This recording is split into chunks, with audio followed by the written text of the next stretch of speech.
My mother-in-law tried to make us jealous, but ended up getting jealous herself. So my husband Jake and I have been married 3 years, and his mom, Carol, has this weird obsession with proving she's still the number one woman in his life. It's like she's in some competition that literally no one else signed up for. She'll call during our date nights pretending it's an emergency. Then it turns out she can't find the TV remote, or she heard a weird noise outside that ends up being the neighbor's cat. And she always has to one-up us. If we go out to a nice restaurant, boom, next week she's posting photos at an even fancier place with captions like, treating myself because I deserve the best. If I buy a new dress, she shows up at family dinner dripping in designer, making sure everyone notices. But the breaking point? Jake and I finally planned this cute weekend getaway at a bed and breakfast, 2 hours out of town. We'd been saving up, super excited for some alone time. I posted one little photo of our cozy room with the caption, perfect weekend with my favorite person. Didn't think anything of it. Well, Carol saw it. Within an hour, she's calling Jake, announcing she also decided to take a spontaneous solo trip to the exact same town.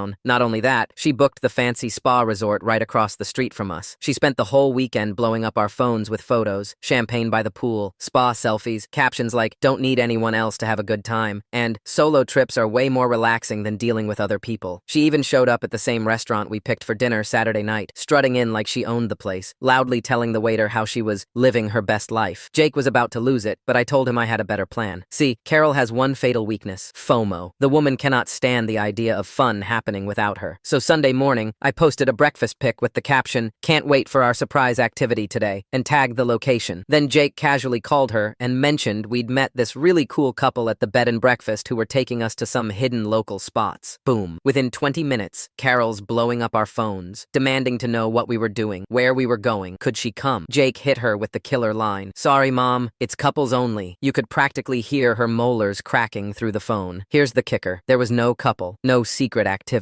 We went back to our room, ordered snacks, and binge-watched Netflix like the lazy champions we are. Meanwhile, I kept posting vague pics of random shops and trails with captions like, so grateful for new friends, and best day ever. Carol? She spent her entire Sunday running around town trying to find us. She posted desperate selfies at different landmarks with captions like, exploring solo is so much better anyway. But you could tell she was miserable. At one point, she even tailed our car when she spotted us, so we drove to a grocery store and bought chips just to mess with her. The best part was after we got home. Carol calls, asking all about our new friends. Jake laid it on thick, said they were this amazing couple who owned a local business. Super fun, invited us back anytime. Carol nearly choked with jealousy, kept begging for their contact info. Jake hit her with, oh, they don't usually connect with people outside their friend group. She absolutely lost it. So yeah, Carol blew a fortune trying to outdo us, got no relaxation, and spent the whole trip spiraling over imaginary people. Meanwhile, we had the most peaceful weekend ever once we stopped answering her calls.